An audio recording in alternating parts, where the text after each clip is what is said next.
Welcome to Authentic Living with Roxanne, a place where we have conscious conversations about things that really matter in our lives. And now here's your host, Roxanne Derhodge.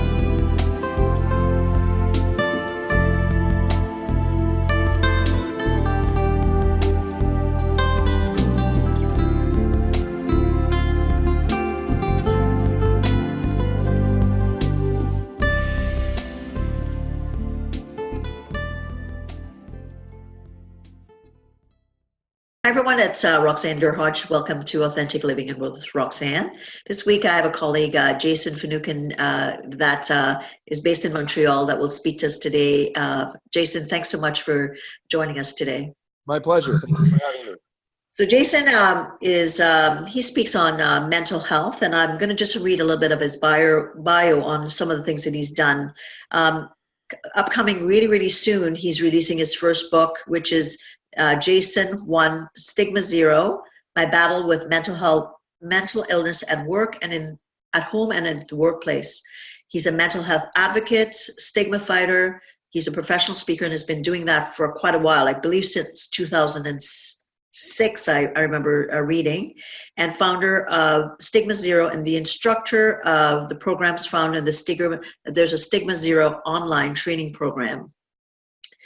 Jason's faced both physical and mental illness and shares his personal experiences and the impactful storytelling techniques blended with research to mobilize knowledge and perspective. His goal is to bring everyone to understand the importance of the topic so they're empowered to make a change and ultimately join his vision for future without stigma. That would be so nice as someone that's worked in the field, Jason. And I think we're coming along, but there's a lot more work to be done. Yeah, I would agree with that.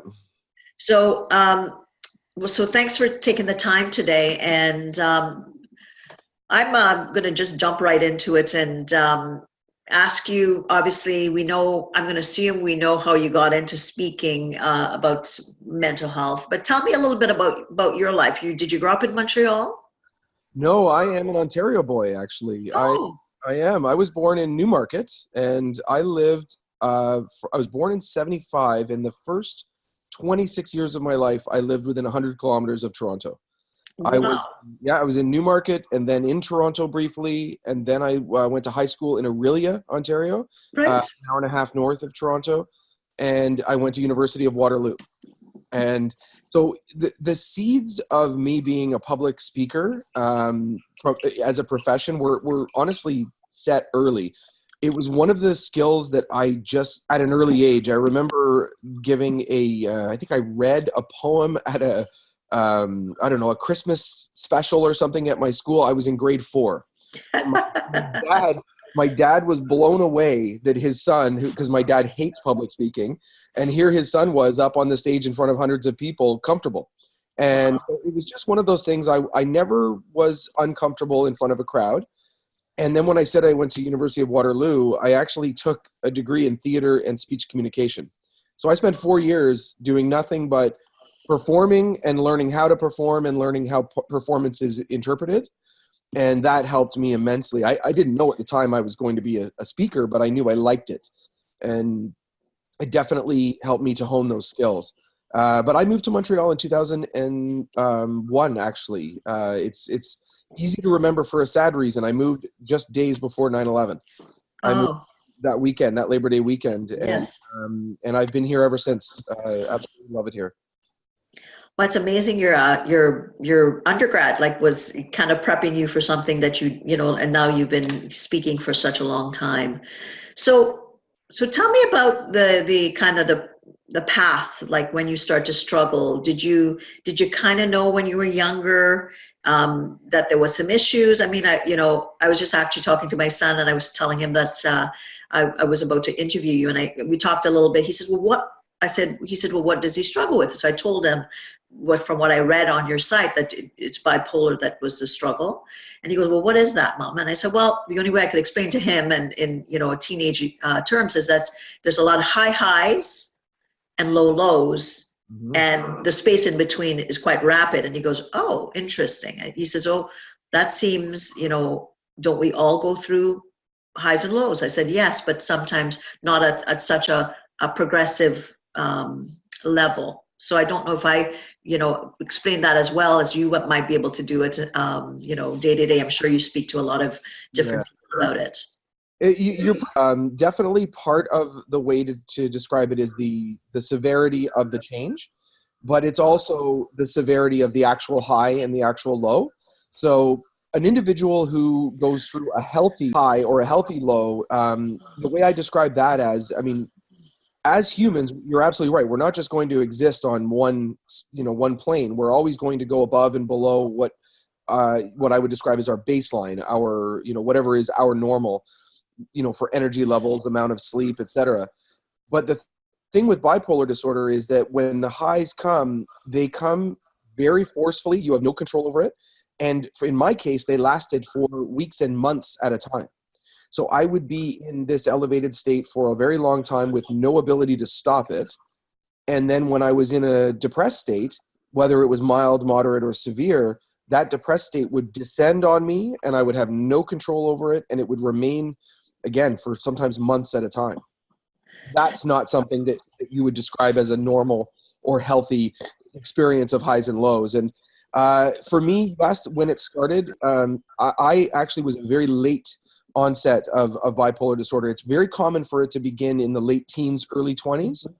That would be the more standard time frame. But for me, I had absolutely no symptoms until my mid-20s and no significant symptoms till I was 26.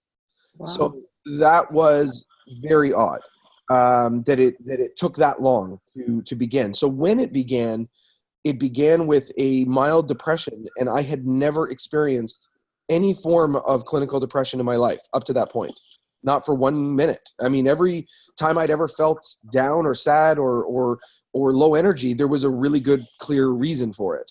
But now here I was in Montreal. My career was going well. My personal life was great. I had a wonderful girlfriend who I was planning to, propose to, and I had a job I loved working for McGill University. And suddenly I felt awful, and it lasted for 2 months. And that was in 2002. And that was a year after I got to Montreal. And that began a cycle of, I would go down into a depressive episode for a couple months, and I would go right past my baseline overnight into a hypomanic, which is like mild mania episode. And that would last for a few months. And I just went back and forth for 2.5 years before I was finally diagnosed and treated. So at what point, did you start to realize, I'm going to assume at first you thought, God, this feel internally, something's changing. Mm-hmm. At what point did you start to write? Did you recognize it? Did your girlfriend recognize it? Did people at work start to react to you differently? What started to happen that, made you realize something's awry here? My girlfriend noticed it immediately, and she was the most on top of it. And also she was the least affected by stigma. To her, it was just, there's something wrong here. Like, I think you might have a mental illness or you might have depression. She started doing research. I had an enormous amount of stigma towards mental illness without knowing it. And so when it happened to me, there was this long period of denial in my own mind of just, I can't have a mental illness, because I was associating mental illness with a character weakness or someone who wasn't trying hard enough, who wasn't, willing to do the work. And I knew I was willing to do the work. So I went through this, self-stigma is a real problem that I'm now currently trying to solve in others. And that problem basically is when you take all this stigma about mental illness and you apply it directly towards yourself, and it causes a massive delay in diagnosis and treatment. Mm-hmm. So as much as I knew something was wrong, I wasn't willing to even entertain the idea that what was wrong was a mental illness. So right.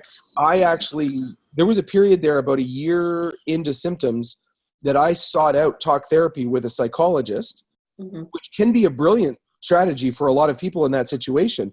But for me, it wasn't a strategy. It was procrastination. I literally chose talk therapy to avoid the idea that I would be diagnosed and have to take medication. And I was fortunate that the therapist was brilliant and was very astute. And after several sessions, listening to me, go over the things I'd gone through in my life to see maybe was this connected to some past trauma. And she was the one who said to me, look, you don't need me. What you have is almost certainly bipolar disorder. She said, I can't diagnose you because I'm a psychologist, not a psychiatrist, but my professional opinion is you need to see a psychiatrist. You probably are going to be diagnosed as bipolar, and you almost certainly need to take treatment. And hearing her say that was the first domino that fell for me of stigma. That was the first time I began to look at my illness as an illness, not as a weakness or a character flaw. And that was the beginning of me. I still had a lot of difficult things to go through, but it was the beginning of me coming to terms with, I have an illness that I need to manage.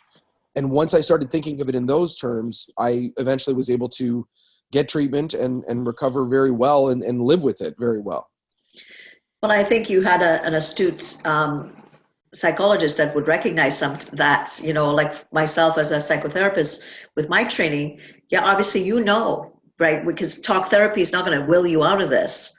That's and right. Like you said, it's not like there wasn't any drugs happening at that point or anything in your life. So sometimes you kind of try to weed out all the things that potentially could be happening. Was there trauma before age 5? All those things as a psychotherapist you're looking for potentially that could kind of impact some of the symptoms that we see with, say, complex PTSD. But she recognized that there wasn't any of those things. Yeah. And she kind of started to realize, oh goodness, this talk therapy is not going to talk you out of this. Yeah. But somebody without the specialty would not have recognized that and would have kept going.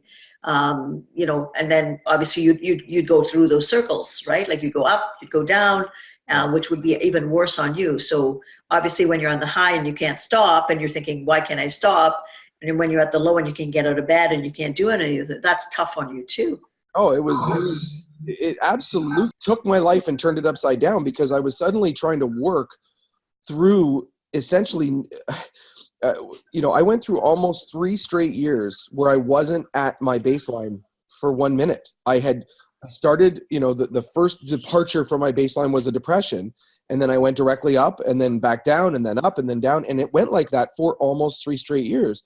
That is an incredibly long time to never feel like yourself. For sure. And so that, and it affected work for sure. Both the highs and the lows affected work. You asked if people were noticing. When it was mild, it was less obvious because mild depression, you can just seem a little distracted or tired or, maybe you write it off like, oh, maybe you've got a flu or something. If you are mildly hypomanic, that is extremely hard to notice if you're a colleague because the symptoms really are so close to a type A personality with energy. It's really not that different, but where the difference lies is in your personal life because you suddenly need less sleep. Mm-hmm. Your energy never goes away. It's 24/7. Even when you're asleep, I described my sleep during hypomanic and manic phases as active. It was like there was this sort of constant buzz of energy going through your body. And your colleagues might not notice a mild hypomanic phase, but your partner will. Because they'll notice that you're like, why are you suddenly only getting 6 hours a night when you used to get 7 or 8? And why do you wake up at 6 a.m. when you used to drag your butt out of bed to the shower? Now you're jumping out of bed with all this energy. I mean, that's a big change. Mm-hmm. And so that's why knowing your baseline is so important. If you're going to try to determine what's happening to you in the realm of a mental illness, you need to know what is your healthy normal. Because like one of my friends, his healthy normal is 5 hours sleep a night. That's normal for him. That's good for him. It works for him. If I did that every night, I'd be sick. There's no way I could do that. So these are important things to understand about yourself. And I had figured that out. But when I look back at the way I went through all of this, in no way would the experience have been easy or simple, even if I did not have stigma towards mental illness. But it would have been far easier, far faster. I would have sought treatment much earlier, and it would have been far less painful for sure if there was no stigma from the outset. Mm-hmm. And you mentioned at the beginning in my bio, there is a key experience that I went through that really helped me ultimately get to this realization. And that's why my book is called Jason 1 Stigma 0. It's because I finally beat stigma. Stigma owned me for a long time, and then I finally found a way to beat it. And the way I beat it was to look back on the experience I'd had when I was 12 years old. I'd had open heart surgery for a heart defect. And when you're a 12-year-old boy and you have a heart defect, you are understandably supported and rallied around as much as you can imagine. I was never judged or questioned, or nobody asked about my will or my character or how hard I was trying. Nobody questioned the treatments I was given. Everyone recognized that this was something happening to me and I needed empathy and support. And I never judged myself. I didn't feel guilty that my heart wasn't working. But when I was in my 20s and my brain wasn't working, I felt all those things. And it was only when I realized, what would I have done in my 20s if instead of bipolar beginning, what if my heart problem had come back? It could have. It's a nerve defect in my heart. What if it grew back? Would I have felt ashamed or scared? Would I have not spoken about it at work? Would I have stigmatized myself? Not at all. I wouldn't have done any of those things. I would have talked about it openly because it's a failure in my body that's not my fault. And I would have received empathy and support. But because of the stigma around mental illness, none of those things happened. Part of it was my fault, and part of it was because others had stigma towards my illness as well.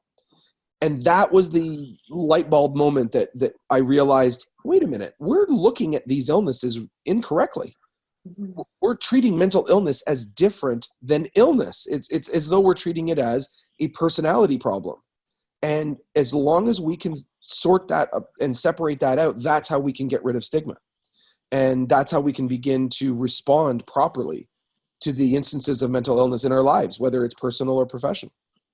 So did you continue to talk about it with a professional, or did you kind of get support from your family, from your partner, to be able to kind of the self-realization, hey, it's something, there's an imbalance, bottom line, right? Like, I mean, because I often say to my clients, I said, if I fell and broke my ankle right now, you would rush me down to the closest emerge here in Niagara. I said, but if all of a sudden I have a nervous breakdown, nobody would know, or they'd think twice about what they're going to do because we're so afraid of that. But really, what's the difference? One's physical, one's mental and emotional, but we're one system, we're one person.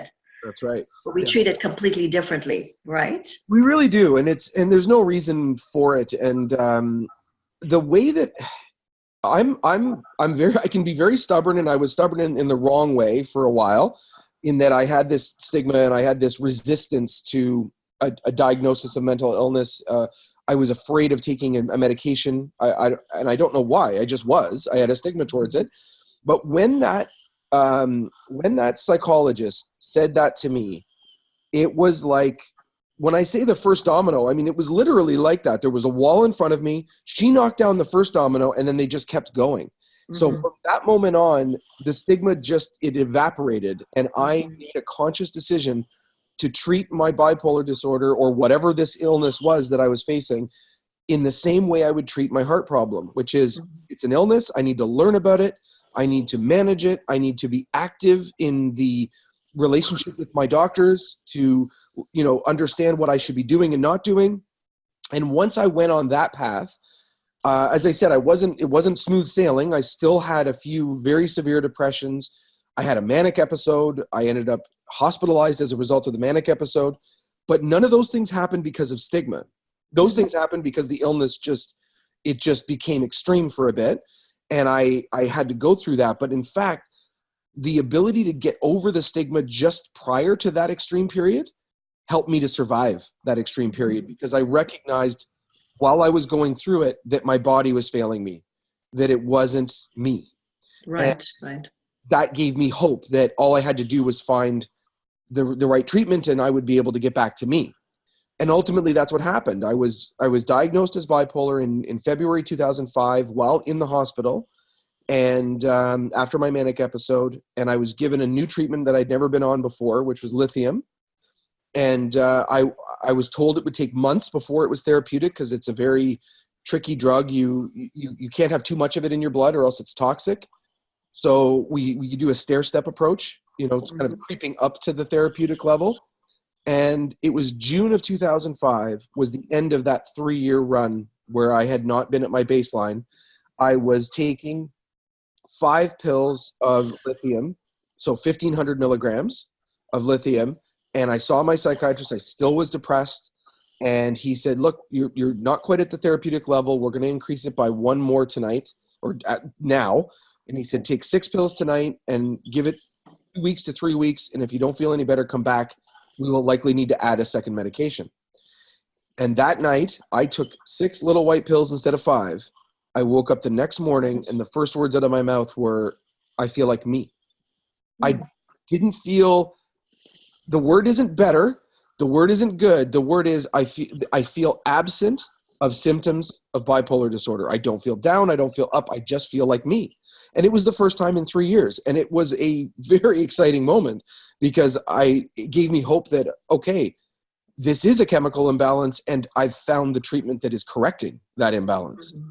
And from that day on, I have taken the medication very happily. I don't have any compliance issues with the medication because I view the medication as a matter of fortune and luck that I even have a treatment that works so well. There's many people with mental illness that don't find a treatment that works so well.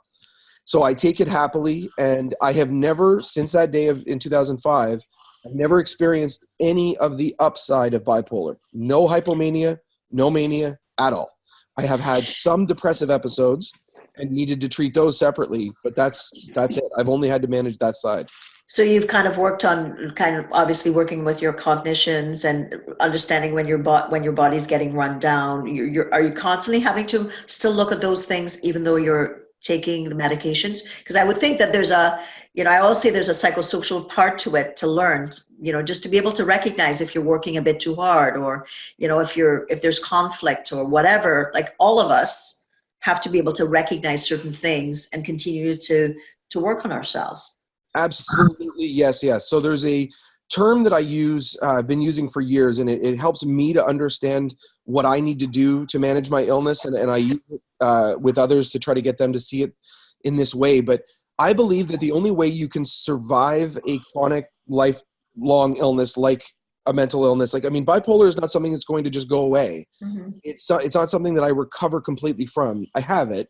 So I view it as I need to own my illness. I need to accept it, because if I don't fully accept it, then I will always resent the treatment. I will be sloppy about managing it. I will, maybe get lazy. So I view it as, I don't like that I have bipolar. Of course, I'd rather not have it, but I do have it. And so I need to manage this illness, and that management doesn't stop. You're absolutely right. I watch, and it's not as exhausting as it may sound when you first hear it, but I have systems. I have basically charts that I use to track my mood, to say, have I gone above my baseline at any point in the last month? And eventually you start doing it by quarter if things are going well. But I also ask myself very honestly, am I going below my baseline? And if I am, is it a few days? Is it more than a week? Is it 2 weeks?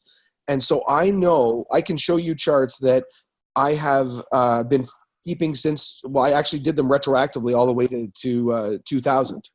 And I have them to today. They're annual charts, and they simply show, is my mood above or below the baseline? That is so vital for me to, understand trends, understand, for example, if a depressive episode happens, I always ask myself, okay, what happened the previous 3 months? As you say, was I run down? Was I overworked? Was I doing too much? And I have become quite good at finding my what I consider it as an energy output balance. I can only do so much in every day, so much in every week, so much in every month.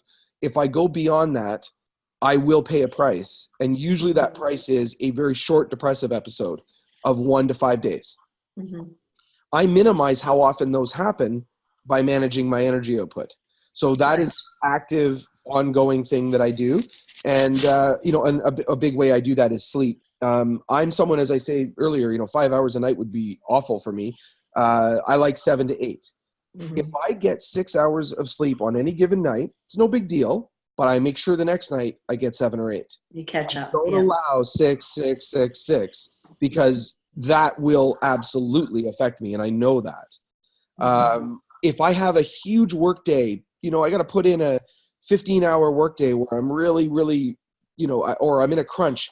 I never let my crunch sort of schedule last longer than 3 to 5 days.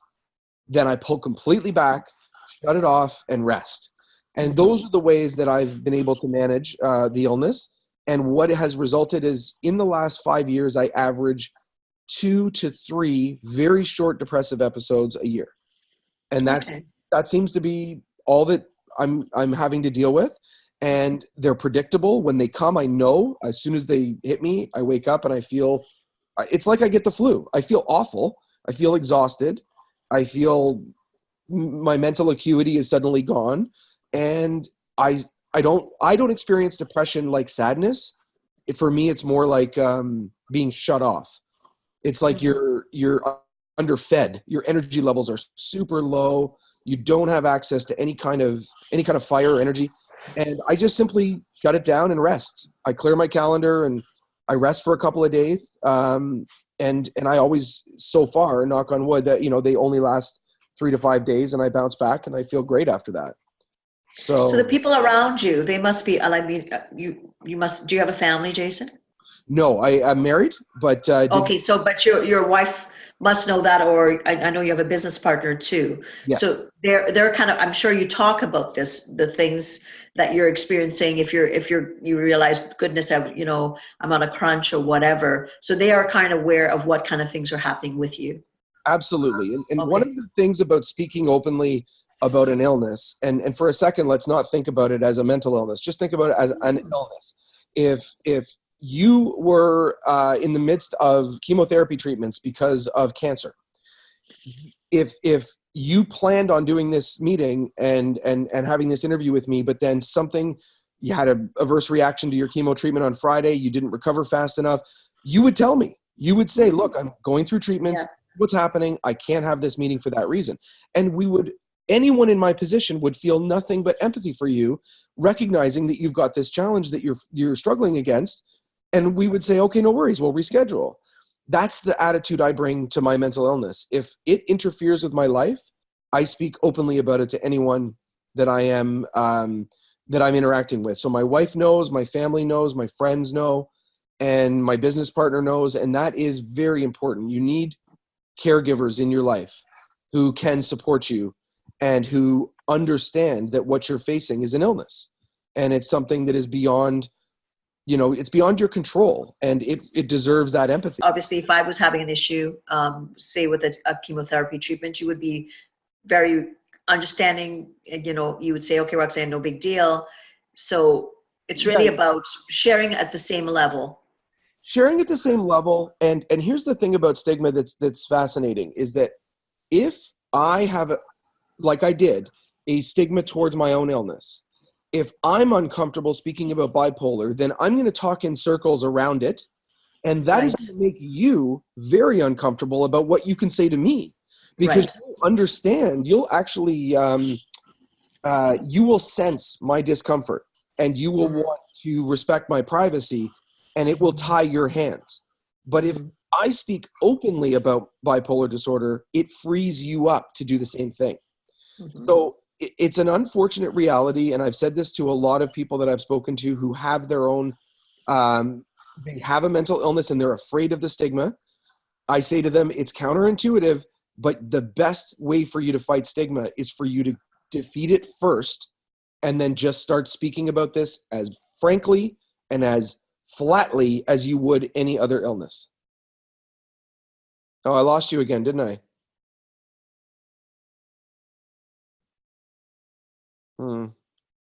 You're frozen.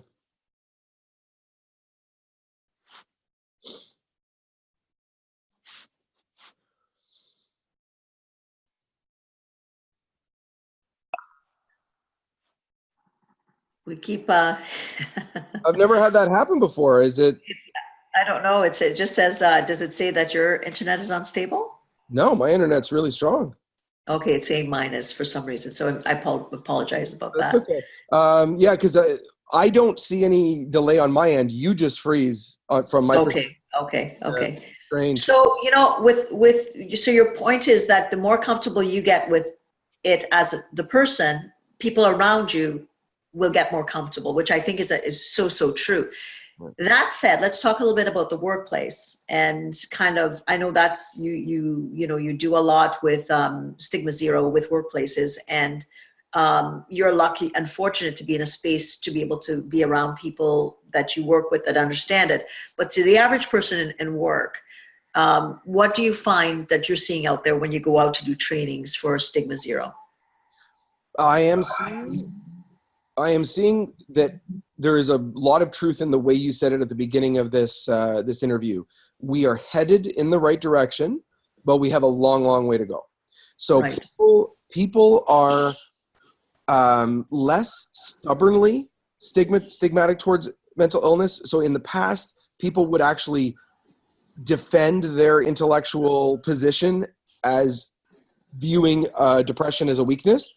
You're not going to hear that as much anymore. I think people recognize that that's not a strong place to stand, and they see that we need to look at it in this way. But getting to the place where people feel comfortable telling their manager about the fact that they're struggling with a diagnosis of, or maybe pre-diagnosis, but they suspect they might have anxiety disorder, for example, that is still very uncomfortable in a lot of workplaces, and it depends on the relationship with the managers, the HR, etc. And that's why we built the program that we built. This online program it's called Create Your Stigma Zero Workplace, and we're simply trying to train employees, managers, and HR and senior leaders. We have 3 different tracks, trying to train them in how to have these discussions.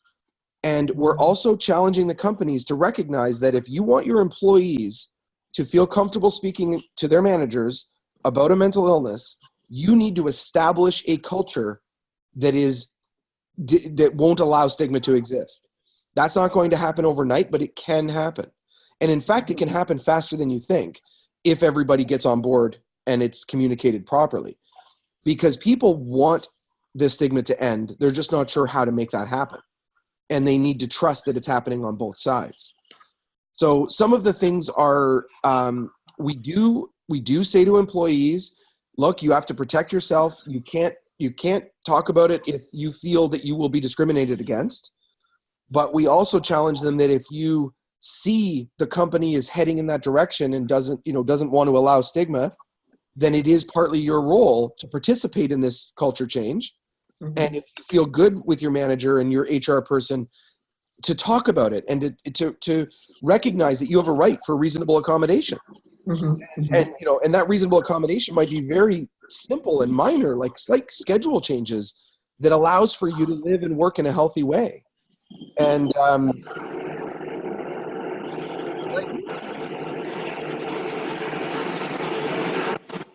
I'm hearing a lot of static all of a sudden. Are you okay? It just came and went though. I think it's okay.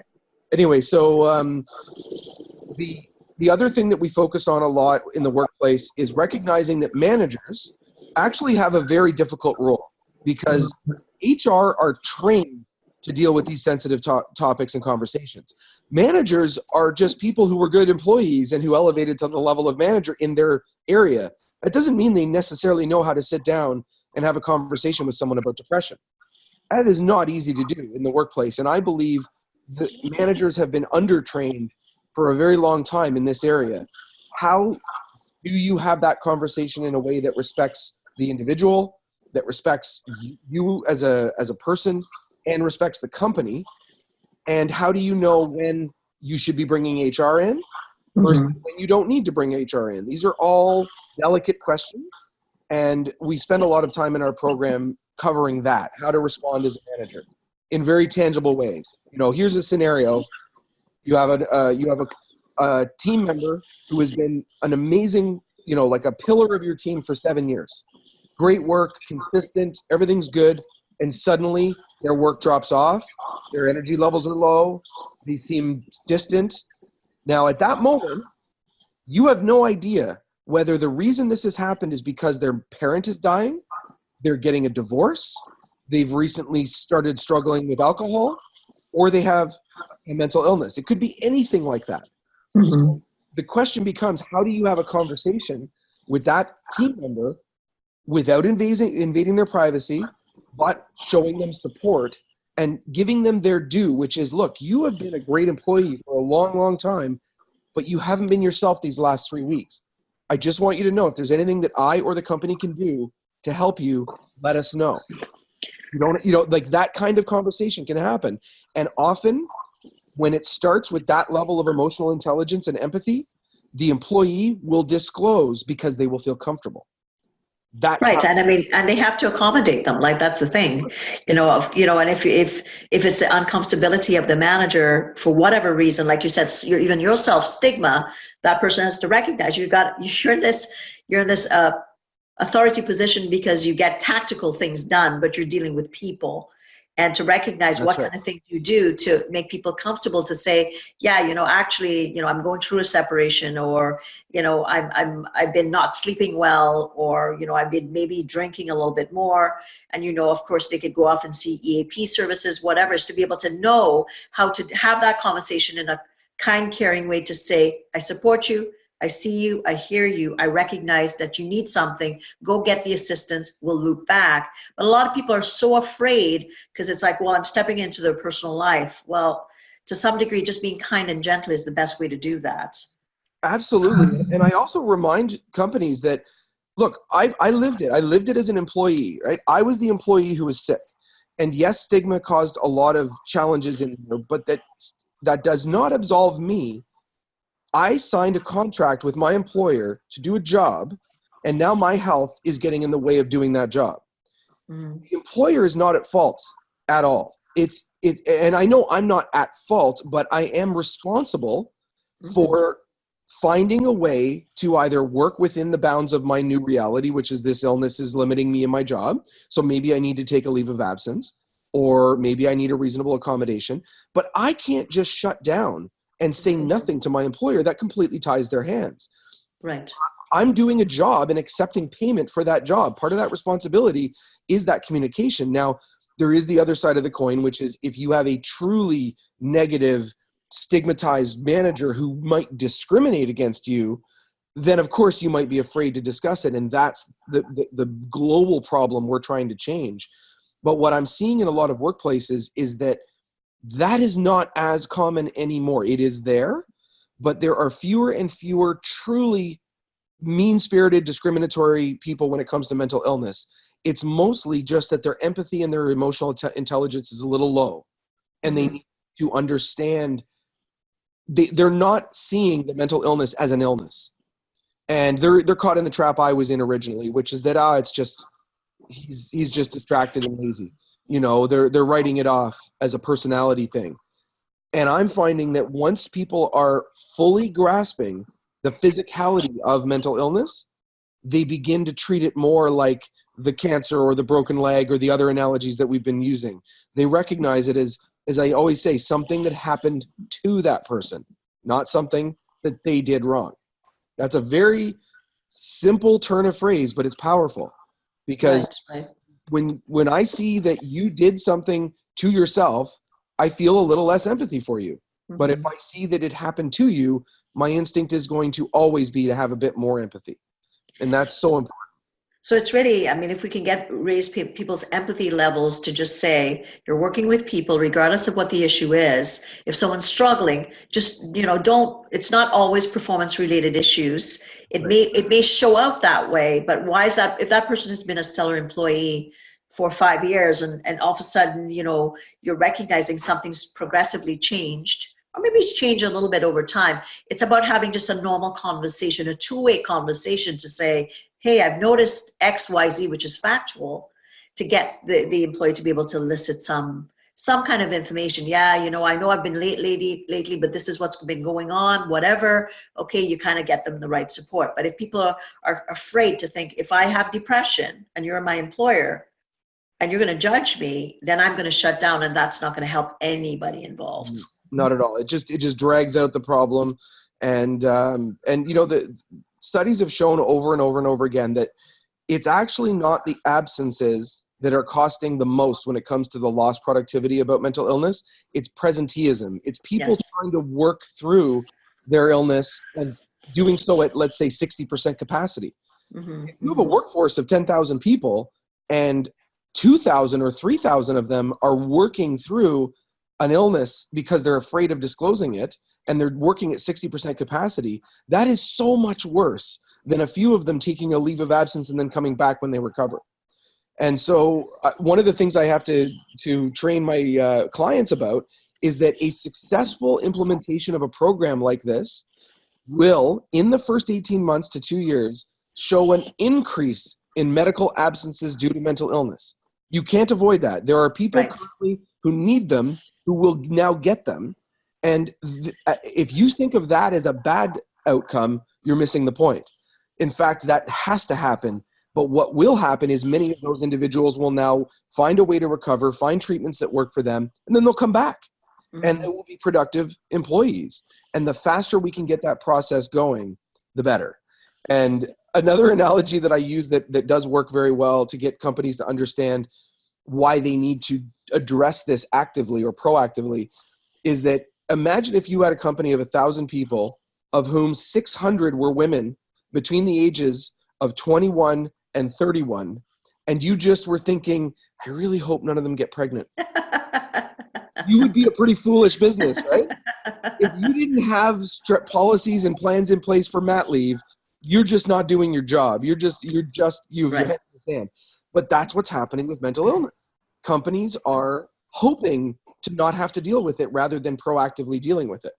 And unlike a mat leave where you physically show and then you've got to disappear while you go and give birth, you can actually work with a mental illness for years at 50-60% capacity and could have go under the radar.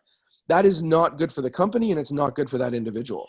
So a lot of this, and it's not good for morale too, because I'm going to, of course, but if I come forward and I'm not treated well, how many people are not going to come forward that are at 60%? So if you do it well with the person coming forward, then others are going to say, I recognize there's assistance for me. I can get the right kind of support. And then like you said, in that benchmark of the 18 months or 2 years, then people kind of get the right things where that short-term disability doesn't become a turnstile, but it actually, someone goes off, they get the appropriate treatment, they get the appropriate medication, and they come back to work and they learn to accommodate accordingly until they can kind of do that work hardening to get back 100% to their job. Extremely well said. That's exactly one of the main points that we make is that if you encourage people to come forward and then mishandle it, you are missing such an opportunity, and you will shut a lot of people down for a long time because they're watching. And there's another thing that we do, and this is an important thing. We have had companies ask us, we like your program. What if we just wanted to do managers, or what if we just wanted to do HR? And we always say to them, look, you can do that, but it won't work. You cannot train a part of your organization on this topic. This has to be done wall to wall, every employee all the way up to the CEO. And the reason is everyone else needs to trust the other has taken the same thing and is on the same page. Because if I'm a manager, how am I supposed to help my employee if they haven't taken this training? Right. And if I'm an employee, how do I trust my manager if they haven't taken this training? It doesn't work. Everyone needs to be, like, we're trying to turn the Titanic here. In the sense of culture change is slow and difficult, but it's possible if everyone gets behind it, everyone communicates it, and there's precedent for this. It's happened over and over again. I mean, it's still sadly happening in a lot of places with sexism, but there is a way to go from, in the 50s and 60s, overt sexism in the workplace was not only commonplace, it was totally accepted. And now overt sexism in the workplace is 100% not accepted. And that culture change is something that can happen. And that's something that we can do in this topic of mental illness and stigma. We can create a world where having a stigma towards mental illness is just not appropriate. It's not acceptable. It's not okay. And the more people get on board with that, the faster that it actually does change. And I think you're so right? You go from the kind of the macro to the micro. You have to hit everybody to understand exactly what depression is, or what is, an anxiety disorder or a seasonal defect, like whatever the issues are, which will come, like we know, and we know that it's on the increase, be it more situational, which is could be, versus endogenous or biological, Mhm. like people should know that they, even if they are going through something, if you've gone through a death, for instance, yeah, you're going to be upset, you're going to be down, but when is it that it's, the time period before you could kind of, get back and have dealt with it, versus, oh, this is still continuing. That's right. It's something a bit more. So I think you're so right, because and a lot of people go, it's a mental illness. I don't know what to say, and they don't manage their employees because they're just afraid to have normal conversations. Instead of saying, hey Jason, how you doing, they're thinking about how they're going to say hi to Jason because they're afraid they're going to trigger something, which is completely ridiculous. Yes, exactly. No one with a mental illness wants to be treated just like no one with a physical illness, like a cancer or anything like that, wants to be treated that differently. We just don't want to be stigmatized and don't want to be discriminated against. It's not that complicated. And when you realize it that way, that's a big part of what we teach in this program, that it's demystifying. A lot of it is that it's just bringing clarity to Right. these terms and these, the types of language that is good and that isn't. And there's one exercise that I do in my keynotes, and I do it in the program as well. And I find it so effective. It's to let people know, look, don't feel guilty that you have stigmatized thoughts towards mental illness. It is our society has set us up it's like a trap that we fall into, to be stigmatized or to have stigma towards mental illness, because we have listened and heard unbelievable numbers of words that are stigmatized towards mental illness that we've not heard towards other things. So I do this. I say, I'd like you, it's a safe space, it's going to be a bit weird, but I'd like you to come up with the worst, most stigmatized, most discriminatory words you can think of about mental illness. And I'll start. So I say psycho, crazy, nuts. And then I get them to go. And they're always uncomfortable at first, but then they go. Then the words start coming. And then they keep coming, because there are a lot of them that we know. And so I actually create this chart that I show afterwards. It's got 100 words in it. All Wow. discriminatory words about mental illness. And then afterwards, I show them the chart, and I'm like, look, these are words that have been fed to us throughout our lives from movies, television, and people around us. We have a vocabulary to draw upon to be stigmatized about mental illness. Mm-hmm. Now I say the same question. Think of discriminatory, stigmatized, negative, judgmental words, this time about breast cancer. Room goes silent. Can't think of one, because you Right. don't think of it as something that happened, that the woman did wrong. It's something that happened to her.